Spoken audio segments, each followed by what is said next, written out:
Hello students, अस्सलाम वालेकुम। Welcome to my YouTube channel. उम्मीद है कि आप लोग सब ठीक होंगे। आज मैं आप लोगों को चैप्टर नंबर 2 एटॉमिक स्ट्रक्चर के एक इम्पॉर्टेंट डेरिवेशन करवाऊंगी जो कि बहुत इम्पॉर्टेंट है और पेपर्स में आने के चांसेस भी हैं फर्स्ट ईयर वालों के। तो ये फर्स्ट ईयर की केमिस्ट्री की चैप्टर नंबर 2 एटॉमिक स्ट्रक्चर की डेरिवेशन है, calculation of energy in nth orbit. इसको गौर से देख के समझिएगा। पूरी ऑल टू ऑल बुक की ही समझाऊंगी मैं, लेकिन थोड़ा सा खोल खोल के समझाऊंगी, तो इस वजह से इसको देखिएगा। आप चाहें तो ये वाली भी कॉपी कर सकते हैं, बहुत इजी डेरिवेशन है। अगर समझ में आ जाएगी तो बहुत आसान है, या फिर आप डायरेक्टली बुक में से भी कर सकते हैं। पूरी बुक वाली ही है, ठीक है।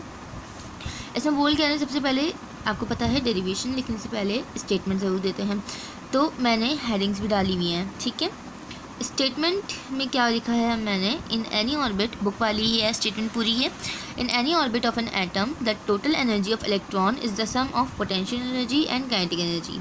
यानी कि किसी भी एटम का जो ऑर्बिट होता है उसके अंदर जो इलेक्ट्रॉन होते हैं आपके पास, उसकी टोटल एनर्जी जो होती है वो किसका सम होती है, पोटेंशियल एनर्जी का और काइनेटिक एनर्जी दोनों का सम होती है। यानी कि काइनेटिक एनर्जी और पोटेंशियल एनर्जी को अगर आप प्लस करेंगे तो आपके पास उसकी टोटल एनर्जी निकल के आ जाएगी। वही बात नीचे हमने लिखी है कि ई टोटल बराबर है kinetic energy plus potential energy, ठीक है। अब यहाँ नीचे ये बात बोल रहे हैं कि potential energy is the work done in bringing the electron from infinity. Potential energy एक वर्क डन है जो कि इलेक्ट्रॉन को लाती है कहाँ से, इन्फिनिटी से। इन्फिनिटी का मतलब होता है लामहदूद, यानी कि चलता जा रहा है, उसकी कोई हद नहीं है। तो वो इन्फिनिटी से उठाकर उसको उस पॉइंट पे लेके आती है जिसका डिस्टेंस जो होता है वो आर होता है फ्रॉम द न्यूक्लियस। यानी कि न्यूक्लियस से उसका डिस्टेंस होता है आर, और उसे कैलकुलेट कर सकते हैं हम किस तरीके से, पी बराबर हो गया वर्क डन के, जो कि बात आपको यहाँ पे बोली गई कि P is the work done, तो पी बराबर हो गया वर्क डन के, ठीक है। जो कि वर्क डन बराबर होता है, आपको पता है वर्क डन का फार्मूला होता है force displacement, force multiply by displacement F D. तो यहाँ पे हमने माइनस की एडिशन की है बस, ठीक है। माइनस फोर्स बराबर है डिस्प्लेसमेंट के, तो आपके पास फार्मूला होता है। तो पी आपका ऐसे आ गया, वर्क डन जो था वो पी के बराबर था, तो इस वजह से हमने खाली पी लिख लिया है। पोटेंशियल एनर्जी बराबर है फोर्स के, यानी कि एफ़ के, और एफ़ बराबर है minus Z E square upon 4 pi E naught R square के, ठीक है। ये फोर्स इसके बराबर है। ये जो फोर्स की वैल्यू है आप यहाँ पर लिख सकते हैं ऐसे 3 डॉट्स डाल के, फोर्स बराबर है किसके, Z E square upon 4 pi E naught के, इसके बराबर है। और ये बात जो थी वो प्रूफ पहले ही कर चुके थे ये लोग। तो रेडियस के जो आपने पहली डेरिवेशन थी कैलकुलेशन ऑफ रेडियस, उसके अंदर ये बता चुके थे कि एफ बराबर होता है minus Z E square upon 4 pi E naught के। तो वो आपको ये याद होना चाहिए कि जेड किसके बराबर है और क्या चीज़ किसके बराबर है, वो तो आपको याद ही करनी पड़ेगी, ठीक है। तो ये आपको पता है, तो हमने वो वैल्यू इसकी उठा के यहाँ पर एज इट इज रख दी। सिर्फ माइनस जो आपका फोर्स के साथ माइनस लगा हुआ था वो माइनस इसके साथ भी लगा दिया हमने, क्योंकि लगाना था। और डिस्प्लेसमेंट को तो आर से शो करते हैं, वो आपने यहाँ लगा दिया। उसके बाद आपने क्या किया, आर स्क्वायर था, एक स्क्वायर से एक आर कैंसिल हो गया आपके पास, ठीक है। तो एक आर बच गया, तो आपके पास वैल्यू हो गई माइनस जेड का square upon 4 pi E naught R. उसके बाद ये बोल रहे हैं कि here negative sign indicates that, कि यहाँ पर जो नेगेटिव साइन लगा हुआ है वो क्या बताता है कि potential energy decreases when electron is brought from infinity. जब इलेक्ट्रॉन को आप इन्फिनिटी से लेकर आए तो पोटेंशियल एनर्जी जो है वो डिक्रीज़ हो गई, ठीक है। To a point at a distance R, जब आप इलेक्ट्रॉन को इन्फिनिटी से उठाकर एक पॉइंट पे लेके आए जिसका डिस्टेंस आर था, तो पोटेंशियल एनर्जी थी वो डिक्रीज़ हो गई। तो टोटल एनर्जी ऑफ इलेक्ट्रॉन, तो टोटल एनर्जी ऑफ इलेक्ट्रॉन की लिखी जाए, कैसे लिखी जाएगी, ऐसे लिखी जाएगी कि ई टोटल जो है वो बराबर है हाफ एम वी स्क्वायर के, प्लस माइनस का Z E square upon 4 pi E naught R. Minus किस वजह से लगाया है, उसकी वजूहत आपको यहाँ पर दे दी गई है, क्योंकि पोटेंशियल एनर्जी डिक्रीज़ हुई थी, ठीक है। अब ये चीज़ कहाँ से आई, ये चीज़ यहाँ से आई कि आप ऊपर देख सकते हैं, यहाँ पर फार्मूला क्या था, ई टोटल बराबर है kinetic energy plus potential energy, kinetic energy plus potential energy था। काइनेटिक एनर्जी का क्या फार्मूला होता है, half M V square. Kinetic energy का फार्मूला आ गया, प्लस का प्लस आ गया। पोटेंशियल एनर्जी का क्या निकाला है अभी आपने, minus Z square upon 4 pi E naught R के, तो वो यहाँ पे आ गया। तो इस तरीके से आपके पास ई टोटल का जो ये फार्मूला था उसके अंदर हमने खाली वैल्यूज़ को पुट किया है।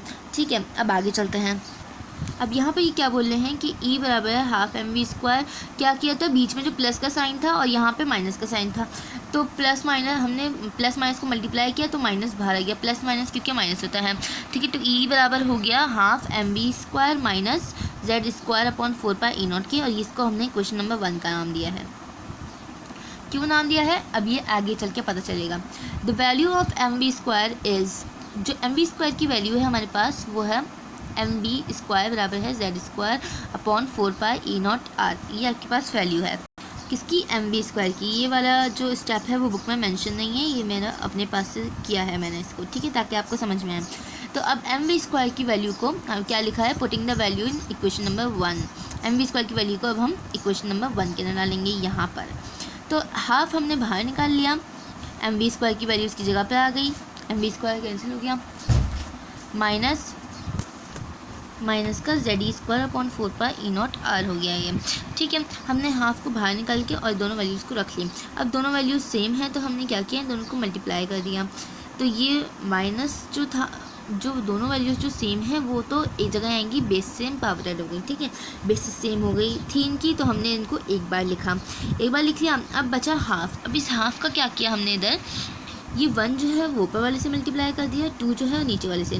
तो 1 ऊपर वाले से मल्टीप्लाई होगा तो हमारे पास वही वैल्यू आएगी। तो z square as it is आ गया, बस माइनस का लग गया इधर माइनस। ठीक है, उसके बाद 2 4 ज़ा 8 हो गया ये, and pi E naught R आपका यहाँ पर आ गया। तो ये वैल्यू इस तरीके से बन गई आपकी इक्वेशन नंबर 3।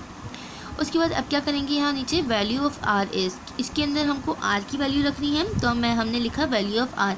अब आर की वैल्यू जो है वो आपके पास है pi M Z square upon E naught N square H square. ये वैल्यूज़ तो आपको याद करनी पड़ेंगी कि एम वी स्क्वायर की क्या वैल्यू है और आर की क्या वैल्यू है। ये वैल्यूज जब आप याद कर लेंगे तो ये इजी हो जाएगी। ठीक है, अब आपको इस इक्वेशन के अंदर आर की वैल्यू पुट करनी है। तो आर की वैल्यू ये थी, putting the value of R in equation number 3। R की वैल्यू को अब हम इक्वेशन नंबर 3 में रखेंगे। तो देखिए हमने इसको इक्वेशन नंबर 3 के अंदर रख दिया। ये आपके पास I Z square upon 8 pi E naught आ गया, मल्टीप्लाई आपके पास आर की वैल्यू यहाँ पर आ गई और यहाँ से आर हट गया। अब ये दोनों मल्टीप्लाई होंगी, जब ये दोनों मल्टीप्लाई हुई तो यहाँ पर देखो क्या हुआ, जो ये m था m आ गया, z का स्क्वायर आ गया, एक z दूसरा z, दोनों z को जब मिले तो दोनों z स्क्वायर आ गया, बस e भी 2 था, e इधर भी 2 था, दोनों मिला आपके पास तो e 4 हो गया, क्योंकि 2 2 4 होता है, e 4 हो गया। ठीक है, 8 एज इट इज़ इधर आ गया, पाई से पाई आपका कैंसिल हो गया, तो यहाँ पर इस वजह से लिखा नहीं है।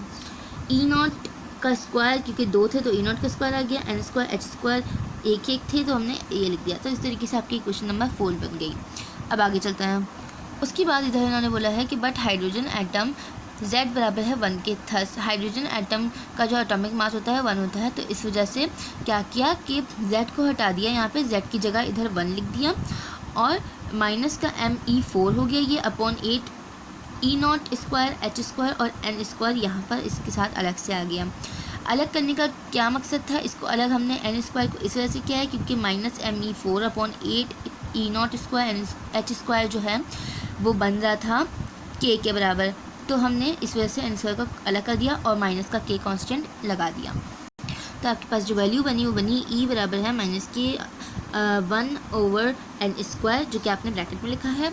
इधर इन्होंने बताया है कि हेयर के is the factor assembling by various constant. के जो है वो फैक्टर है जिसने असेंबल किया है वेरियस कांस्टेंट्स को। ये सारे जो थे कांस्टेंट्स थे, m जो था वो मास ऑफ इलेक्ट्रॉन था, e जो था वो चार्ज ऑफ इलेक्ट्रॉन था, 8 तो आपका था ही कांस्टेंट, की कोई वैल्यू नहीं थी, ई नॉट भी कांस्टेंट था वैक्यूम परमिटिविटी का, और h जो था वो कांस्टेंट है प्लैंक्स कांस्टेंट का। ये सारे कांस्टेंट थे, इस वजह से इसकी जगह एक कांस्टेंट आ गया के।